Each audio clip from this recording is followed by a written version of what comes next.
2-3 दिनों में बीजेपी और पीएम मोदी के भविष्य का बड़ा फैसला होने वाला है।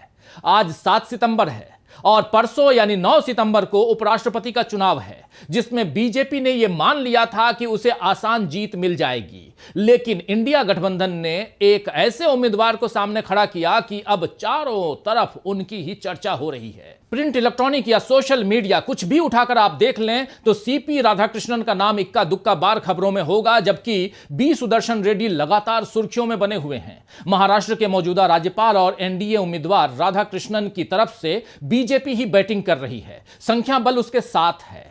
लेकिन फिर भी बीजेपी की धुकधुकी बंधी हुई है कि कहीं आखिरी वक्त में बाजी न पलट जाए। इंडिया गठबंधन सीटों के मामले में एनडीए से पीछे है, लेकिन लोकसभा चुनावों के संविधान बचाने वाले मुद्दे को उपराष्ट्रपति चुनावों का मुद्दा भी इंडिया गठबंधन ने बना दिया है और सभी सांसदों ने अंतरात्मा की आवाज पर वोट करने की मांग की है। यानी कहा गया है कि सभी सांसद अपनी अंतरात्मा की आवाज से वोट करें। ऐसे में बीजेपी का डर स्वाभाविक है। वैसे भी बीजेपी इस समय कुछ भी कर रही है, बात उल्टी ही पड़ रही है। पिछले हफ्ते खत्म हुई वोटर अधिकार यात्रा को काउंटर करने के लिए मां की गाली को बीजेपी ने मुद्दा बनाने की कोशिश की। मां को गाली के विरोध में बिहार बंद का आयोजन तक करवा दिया, लेकिन इसमें बीजेपी और एनडीए नेताओं ने ही गुंडागर्दी और अपशब्दों के इस्तेमाल से सारे किए धराए जो किए कराए थे उस पर पानी फेर दिया। नौबत ऐसी आ गई कि 4 तारीख के बंद पर ढंग की खबर भी नेशनल मीडिया ने नहीं दी, क्योंकि बंद में लोगों को हुई असुविधा की खबरें पहले सोशल मीडिया पर छा गई थीं। दरअसल वोटर अधिकार यात्रा के समापन पर राहुल गांधी ने वोट चोरी का हाइड्रोजन बम फोड़ने का ऐलान किया, जिससे बीजेपी डरी और मोदी भी इस उलझन में पड़ गए कि कहीं राहुल गांधी वाराणसी की वोटर लिस्ट की गड़बड़ी न उजागर कर दें।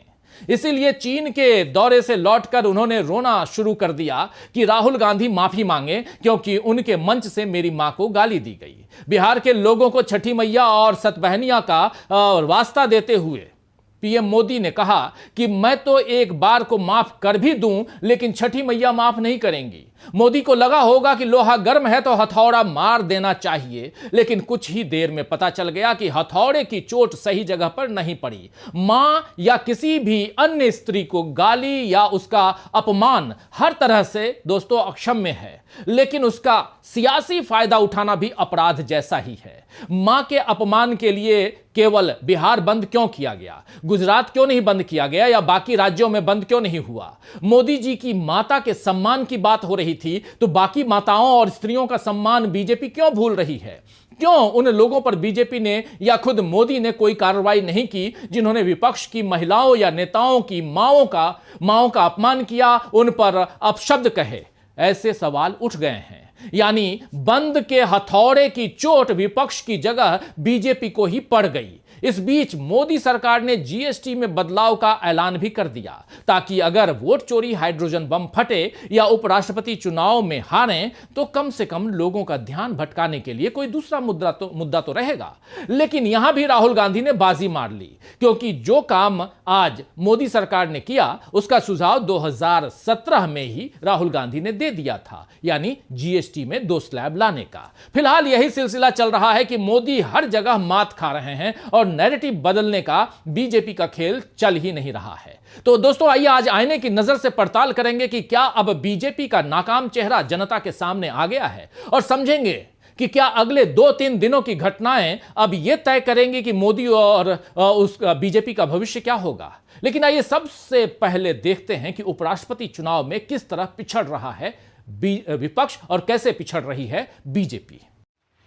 इंडिया गठबंधन के उम्मीदवार बी सुदर्शन रेड्डी बीते कई दिनों से न केवल सघन संपर्क अभियान में जुटे हैं, बल्कि हाथ में संविधान की प्रति उठाकर उन्होंने बता दिया कि अब सीधे विचारधारा का चुनाव होगा। सुप्रीम कोर्ट के पूर्व जस्टिस बी सुदर्शन रेड्डी जब पटना पहुंचे तो संविधान दिखाकर उन्होंने जो कहा, आइए जरा सुन लीजिए।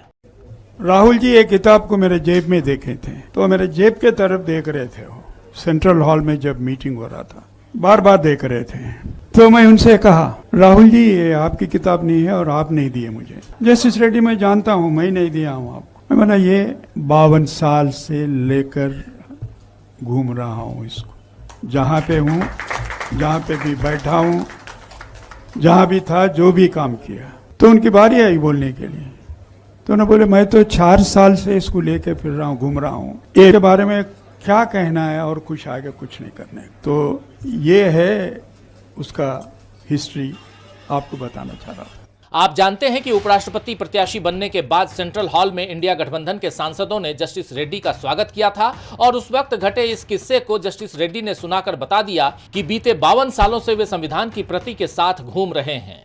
यानी जब कांग्रेस या अन्य दलों की सरकारें रहीं तब भी बी सुदर्शन रेड्डी ने संविधान को सर्वोपरि रखकर काम किया।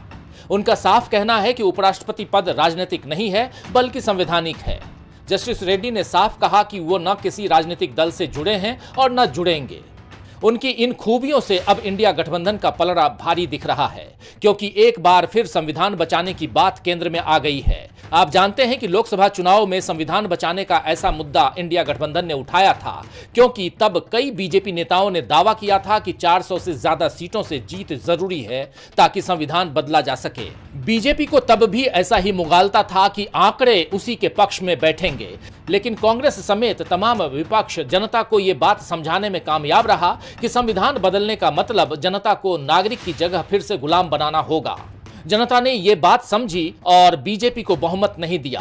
हालांकि संविधान बदलने पर बीजेपी की तिरछी नजर बनी रही।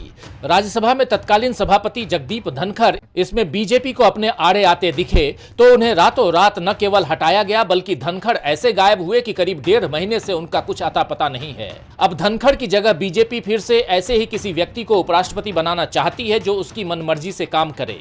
सुनने में ये बात भले अच्छी न लगे और शायद संवैधानिक पद की मर्यादा के खिलाफ लगे, लेकिन सच यही है कि धनखड़ साहब जितनी बार मोदी के सामने झुकते थे उतनी बार संविधान की मर्यादा दांव पर लगती थी। फिर से ऐसा न हो, अब इसका इंतजाम इंडिया गठबंधन ने किया है। तो बी सुदर्शन रेड्डी को 100% उम्मीद है कि जीत उनकी ही होगी। इधर बीजेपी भी सारी रणनीतियां बना रही है। खबर है कि 8 सितंबर को पीएम नरेंद्र मोदी एनडीए के सांसदों को डिनर देने वाले थे, उसे भी कैंसिल कर दिया गया और इससे पहले 6 तारीख को नड्डा जी के घर पर यानी जेपी नड्डा के घर पर डिनर पहले ही कैंसिल हो गया था। बताया गया कि बाढ़ की त्रासदी के कारण फैसला लिया गया है, लेकिन इससे पहले भी त्रासदियों के वक्त मोदी सरकार के जल से चलते रहे हैं। इसलिए अब एनडीए सांसदों का डिनर रद्द करना बता रहा है कि उस खेमे में कुछ और खिचड़ी पक रही है। बीजेपी तो हर तरह से एहतियात बरत रही है दोस्तों। जिन सांसदों को रविवार को बीजेपी को दिल्ली बुलाना था उन्हें शनिवार को ही बुला लिया गया ताकि खातिरदारी हो और साथ में वोटिंग की ट्रेनिंग भी मिल जाए। लेकिन इसके बाद भी पासा पलट जाए तो बीजेपी के लिए मुश्किल हो जाएगी। हाइड्रोजन बम के धमाके से पहले क्या एक और धमाका सह पाएगी बीजेपी? यह सवाल भी अब उठ रहा है।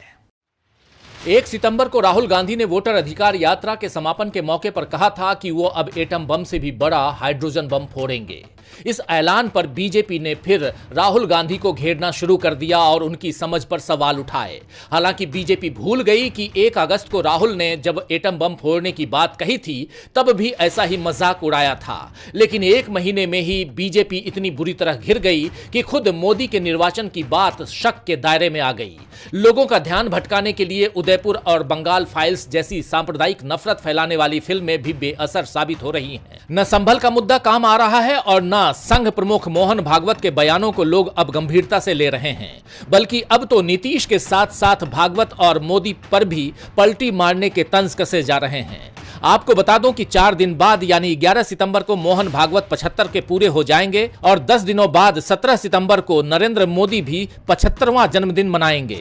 इन्हीं के बनाए नियमों के मुताबिक दोनों को इसके बाद अपना पद छोड़कर मार्गदर्शक मंडल में जाना चाहिए, लेकिन भागवत ने कहा है कि ऐसा नहीं होगा। साफ समझ आ रहा है कि इन्हें सत्ता और अपनी कुर्सी कितनी प्यारी है। नरेंद्र मोदी ने तो डोनाल्ड ट्रंप को छोड़कर पुतिन और शी जिनपिंग से नजदीकी दिखाई, तो इस पर भी पलटी मारने के कसे गए।